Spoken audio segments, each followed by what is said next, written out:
So welcome back students to my video.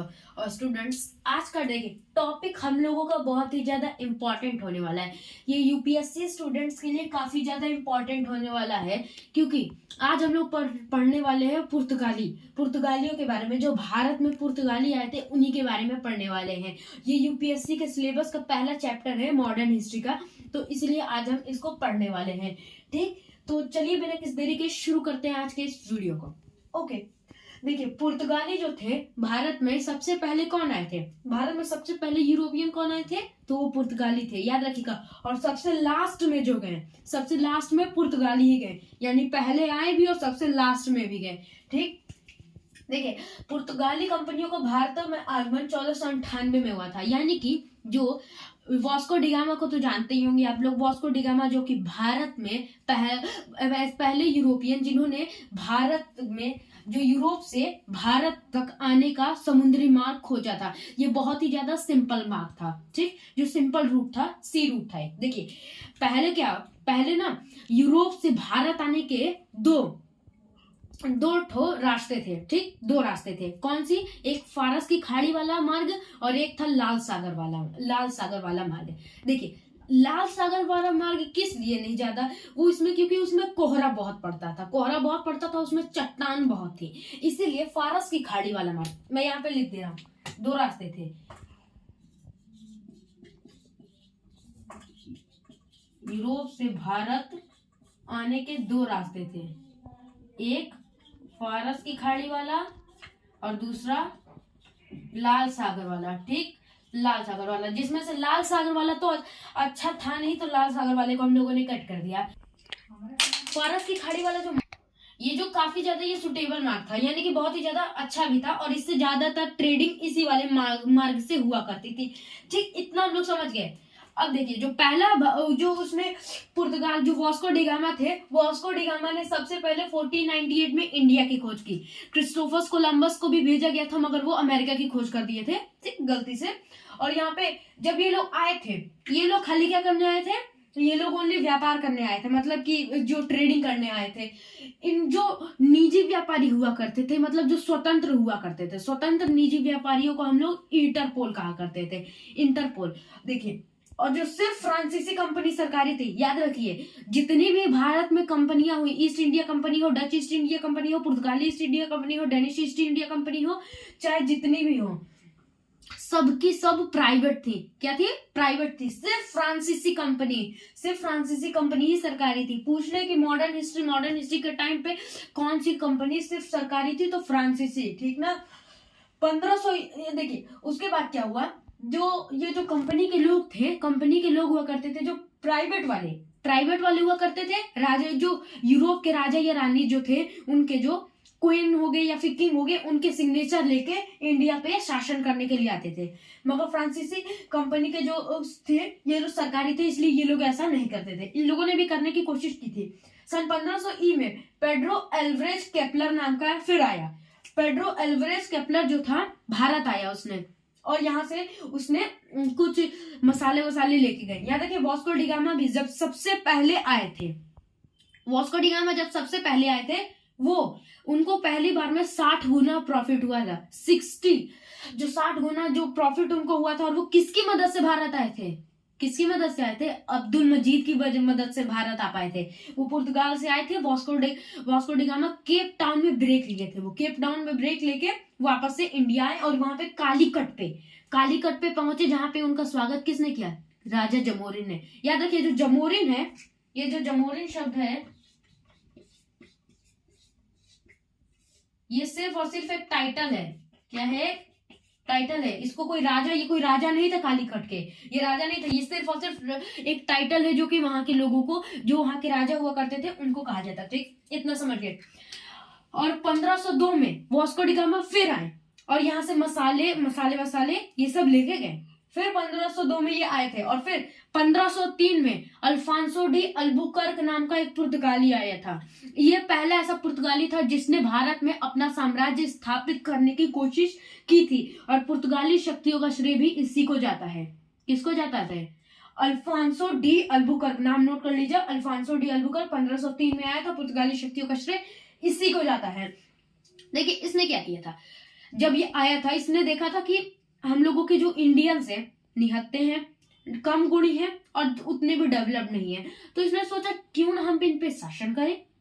इसने पुर्तगाली नीतियों में परिवर्तन किया। पुर्तगाली नीतियों में परिवर्तन समझ के क्या है, पुर्तगाली नीतियों में परिवर्तन किया, इसका मतलब है कि जो पहले पुर्तगाली हुआ करते थे ये इंडिया आया करते थे, वापस चले जाया करते थे ट्रेडिंग करके, मगर इसने कहा कि अब हम यहाँ पे सिर्फ ट्रेडिंग करने नहीं, अब हम यहाँ पे रूलिंग करने भी आएंगे, मतलब कि शासन करने भी आएंगे। इसने गवर्नर, इसकी वजह से गवर्नर नियुक्त होने शुरू हुए। गवर्नर नियुक्त होने शुरू हुए मतलब कि गवर्नर आते रहे। तो पहला गवर्नर कौन नियुक्त होके आया, डी अल्मीडा। कब आया, 1505 में। देखिए अगर जिसने शुरुआत की वही हमेशा गवर्नर नहीं बन सकता। जैसे अल्फांसो डी अल्बुकर्क ने शुरुआत की थी, मगर कौन बना, डी अल्मीडा। डी अल्मीडा जब आया तो ये कोचीन आया था, इसलिए कोचीन का इसने दुर्गीकरण किया तथा वहां पे अपना मुख्यालय खोल दिया। ठीक समझिए। और इसने मुस्लिम बेड़े को पराजित किया। भारत में आया, मुस्लिम बेड़े को पराजित करके वहां द्वीप पे कब्जा कर लिया। ठीक, डी अल्मेडा ने इतना ही किया। इसके बाद आता है अल्बुकर्क। अल्फांसो डी अल्बुकर्क सन 1509 में गवर्नर बन के आया और यहाँ पे इसने बीजापुर से गोवा को जीत लिया। और उस समय बीजापुर का शासक कौन था, यूसुफ आदिल शाह। नाम नोट कर लीजिएगा, यूसुफ आदिल शाह। इसने बीजापुर से गोवा को जीत लिया, मगर इसने गोवा को अपनी राजधानी नहीं बनाई, कोचीन को ही रहने दिया। ठीक, कोचीन को ही रहने दिया। उसके बाद वास्को डी गामा है। कौन है, वास्को डी गामा। ये गवर्नर बन के आए। इन्होंने खाली 1524 से 1529 तक इनका कार्यकाल रहा। इसके बाद इनकी मृत्यु हो गई गोवा में, और इनके नाम पे वास्को डी गामा नाम के इनके नाम पे गोवा में आज भी एक जगह है। ठीक, इनकी यहीं पे मृत्यु हो गई तथा इनके कब्र को यहीं पे दफना दिया गया। ठीक, इतना समझ गए। यहाँ पे ये चले गए। आए उसके बाद नूनो दी कुन्हा 1524 में आए और 1538 रहे। ये अल्बुकर्क के वास्तविक उत्तराधिकारी थे। 1530 में इन्होंने कोचीन जो राजधानी थी पहले कोचीन, उसको बदल के गोवा अपनी राजधानी रख ली, गोवा को अपनी राजधानी बना ली। और इसके बाद कौन आए, मार्टिन अल्फांसो डिसूजा। देखिए मार्टिन अल्फांसो डिसूजा ये बहुत ही कम टाइम के लिए रहे थे। बस इतना आप इनके बारे में जान लीजिए कि ये इनके कार्यकाल में सेंट जेवियर आए थे, भारत आए थे सेंट जेवियर, और यहीं पर सेंट जेवियर की मृत्यु भी हो गई थी। ठीक, और इनकी कब्र को कहाँ, सेंट जेवियर थे, सेंट जेवियर को कब्र को कहाँ दफनाया गया, गोवा में। ठीक, नाम नोट कर लीजिए, गोवा में इनको दफनाया गया था। क्वेश्चन पूछ रहे, मार्टिन अल्फांसो डिसूजा के कार्यकाल में कौन से धर्म प्रचारक आए थे, आंसर क्या होगा, सेंट जेवियर आए थे। ठीक, देखिए यूरोपियंस का इंडिया में आना, ये देखिए ये इतना हम लोग समझ गए। अब ये इसको हटा दीजिए। अब पुर्तगालियों का हो गया या फिर यूरोपियंस जो थे, यूरोपियंस को इंडिया में आने के दो कारण थे। कौन कौन से, पहला कारण व्यापार, क्योंकि इंडिया और इंडोनेशिया एक ऐसे देश है, इन दोनों देशों में यहाँ पे मसाले बहुत हुआ करते थे। यूरोप को अगर 1 महीने या 2 महीने तक मसाले ना मिले वो मर जाएगा, क्योंकि वहां पे इतनी ठंड पड़ती है ना कि वहां पे मसालों की बहुत जरूरत पड़ती है। इसलिए ये लोग कालीकट आए, ये लोग इंडिया में आए थे, और इंडोनेशिया में भी पड़ता है। इंडिया जो हम लोगों का ट्रॉपिकल एरिया है, इसकी वजह से यहाँ पे अच्छे हैं। यहाँ पे दो कारण के लिए यूरोपियंस आए थे, एक व्यापार के लिए आए थे, दूसरा ईसाई धर्म का प्रचार करने के लिए। जो लोग होते थे पहले के टाइम के, धर्म के प्रचार करने के लिए दूसरे कंट्री जाया करते थे, आज भी होता है। ईसाई धर्म का ये लोग प्रचार करने आए थे। देखिए यूरोपियंस का भारत में आने का 2 कारण थे, बता रहा हूं। पहला व्यापार था, दूसरा ईसाई धर्म का प्रचार। ठीक, ये यूपीएससी के लिए आप लोगों के लिए इंपॉर्टेंट है, इसलिए मैंने ये पढ़ा दिया।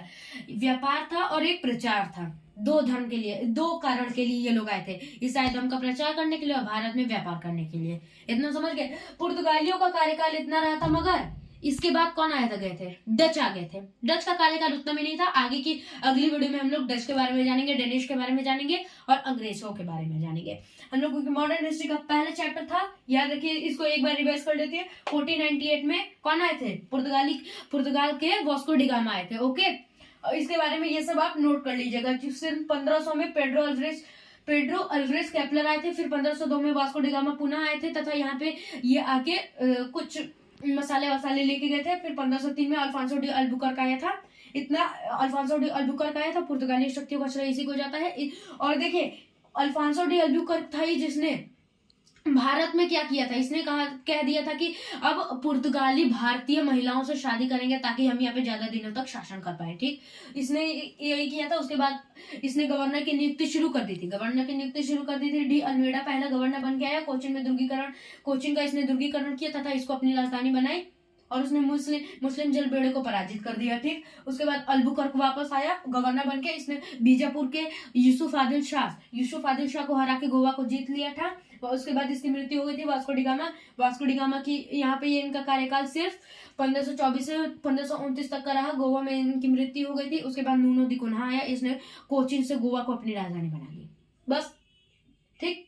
और इसके बाद मार्टिन अल्फांसो डिसूजा आए थे। इनके कार्यकाल में सेंट जेवियर आए थे। बस इससे ज्यादा इनके कार्यकाल में और कुछ नहीं हुआ था। ये याद रखिए। शुगर केन हो गया, शुगर केन यानी गन्ना, पोटैटो, शुगर केन हो गया, पोटैटो हो गया, तंबाकू,